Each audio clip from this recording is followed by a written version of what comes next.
Salut à toi, nous rendons grâce à Dieu, nous bénissons notre Dieu, le Père de notre Seigneur Jésus-Christ, qui a toujours jeté ses regards de faveur sur nous. Sa protection ne s'est jamais éloignée de nous. Chaque jour, il renouvelle son amour dans nos vies. Il nous a encore relevés en ce jour. Rendons grâce à son amour, sa fidélité et ses faveurs. Nous voulons être reconnaissants pour les bienfaits de l'Éternel dans nos vies, dans la vie de nos familles et de tout ce que Dieu nous a donné. Que son nom soit béni. Bien-aimés, nous sommes dans notre émission Il est temps, une partie de l'émission Dik Masore, qui veut dire c'est la prière. Et nous parlerons en ce jour du péché dans son sous-thème Comment éviter le péché. Bien-aimé, le péché c'est une autre loi, en quelque sorte, qui exerce son pouvoir sur l'homme. Mais gloire soit rendue à notre Dieu qui, à travers sa mort sur la croix, a vaincu le péché et nous a transmis cette victoire au moment où nous disons oui à son appel. Le péché n'a plus donc pouvoir sur nous, car les capacités en nous brisent son autorité. Jésus-Christ a vaincu et tous ceux qui croient en lui vont vaincre et ils vaincront toujours. Nous bénissons notre Dieu. Comment donc éviter le péché? On peut décider, bien-aimé, de ne plus faire telle ou telle chose dans son cadre restreint. Mais lorsqu'on se retrouve avec certaines personnes, dans certains groupes, dans certains milieux, alors cette décision devient vaine.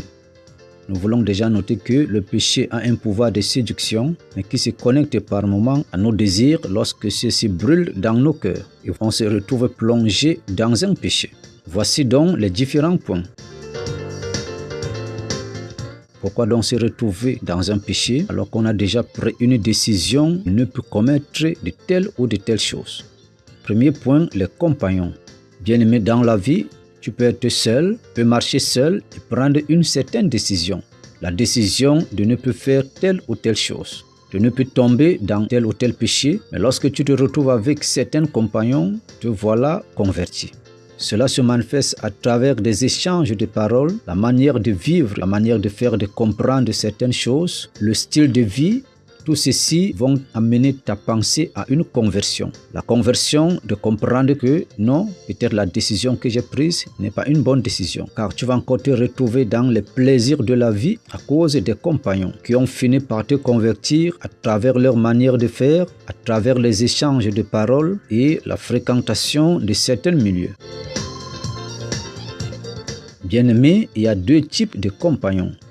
Il y a ceux-là qui peuvent t'aider à garder ta position, tes décisions, à travers des conseils et leur manière de comprendre aussi la vie.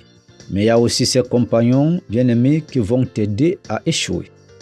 Tout ceci qui ne cadre plus avec ton nouveau projet, alors bien-aimé, tu risques d'être entraîné à cause de certaines faiblesses de ta part. Toujours dans la marche avec certaines personnes, à chaque moment que tu marches avec des personnes et que tu viens de recevoir une grâce particulière, bien-aimé, tu peux savoir qui est contre toi et qui est pour toi. Car il y a certaines personnes qui peuvent célébrer ta bénédiction avec toi, mais il y a d'autres, bien-aimés, qui vont faire le semblant. Lorsqu'une grâce descend dans ta vie, tu vas te trouver qu'il y a deux types de personnes autour de toi. Et par là, on peut savoir les bons et les mauvais compagnons. L'adversaire n'est pas toujours cette personne qui se présente comme un adversaire. L'adversaire peut aussi être cette personne qui se présente comme ton ami, mais dans son cœur, c'est un adversaire. On peut se retrouver avec un adversaire ou alors des adversaires qui au départ ont été des amis, mais qui, à la suite de la marche, ils se retrouvent dans le camp de tes ennemis à cause de la pensée qui se révèle par moments par certains actes, lorsqu'il y a une grâce, lorsqu'il y a un bonheur, lorsqu'il y a une bénédiction. Bien-aimés, faisons très attention à ce niveau pendant que nous marchons avec des personnes, car l'homme est méchant. Seul le Seigneur peut convertir la pensée de l'homme. Bien-aimés, nous parlons des milieux. On peut fréquenter certains milieux qui portent des influences, certaines maisons qui sont entraînées par certains esprits, qui sont commandés, qui sont dirigés, qui sont sous la domination de certains dieux, de certaines puissances. Et lorsqu'on se retrouve dans ces milieux, dans ces maisons, nous sommes influencés. Nous pouvons, bien aimer, perdre le bon qui est en nous, qui se trouve en nous, tout simplement parce que nous avons fréquenté un milieu qui n'est pas approprié par rapport à notre décision. Et en même temps, on peut se connecter à certains esprits qui ne vivaient pas avec nous, mais lorsque nous avons mis nos pieds dans ces milieux, nous sommes connectés à des puissances, à des esprits, et ces esprits bien-aimés ont parvenu à nous atteindre. Et voilà que, à travers ces influences, on se retrouve en train d'abandonner, de renier notre bonne décision et se retrouver dans son ancienne vie. Soyons animés par l'Esprit de Dieu pour savoir quel milieu fréquenter, quelle maison, quel lieu fréquenter lorsque nous sommes dans un engagement avec le Seigneur. Que l'Esprit de Dieu nous conduise afin de ne pas être affectés ou alors ne pas abandonner les bonnes habitudes.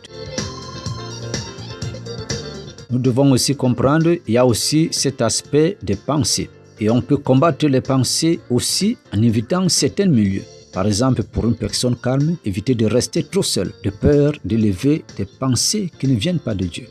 Et toujours observer que lorsqu'on est seul, entrer dans une méditation, la méditation des bonnes choses, la méditation de la parole de Dieu, pour éviter des infiltrations, car un homme a toujours quelque chose à élever dans la pensée. Mais il faut que la pensée de l'homme soit orientée par l'homme et le milieu peut aider à orienter une pensée. Éviter en même temps des milieux agités pour coopérer des milieux calmes, des milieux qui favorisent bien aimé des bonnes pensées, afin de développer des bonnes pensées. Qu'est-ce que nous voulons dire par là face à tout ceci? Bien sûr, le péché a un pouvoir sur l'homme, mais l'homme a une capacité. Et nous voulons comprendre qu'il y a des choses, bien aimées, des milieux, des personnes, des compagnons qui favorisent et activent ce pouvoir du péché en nous. Mais lorsque nous nous appuyons sur de bonnes manières, sur nos décisions, dans ce nouveau style de vie, restant dans nos décisions et s'appuyant sur le nom de Jésus, nous puissions tout. Nous pouvons donc être au-dessus de ce pouvoir qui tend à nous dominer, le pouvoir du mal. Et pendant ces moments, on se retrouve en train de mener une nouvelle vie agréable à Dieu. Ceci après avoir pris la décision de recadrer notre vie, de mettre de l'ordre dans notre vie, de savoir ce qu'il faut faire et ce qu'il ne faut pas faire. Car tout ceci entre dans le cadre de restaurer le pouvoir que nous avons reçu de dominer le péché.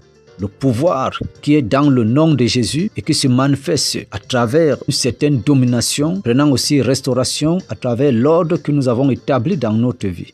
Nous pouvons alors avancer, grandir avec le Seigneur et faire des exploits. Et éviter tout ce qui fait éruption, qui s'oppose à notre marche, que ce soit physique ou spirituelle, au nom de Jésus. Restons éveillés dans la vie, bien-aimés. Comprenons la vie à travers ce qui se trouve devant nous, autour de nous.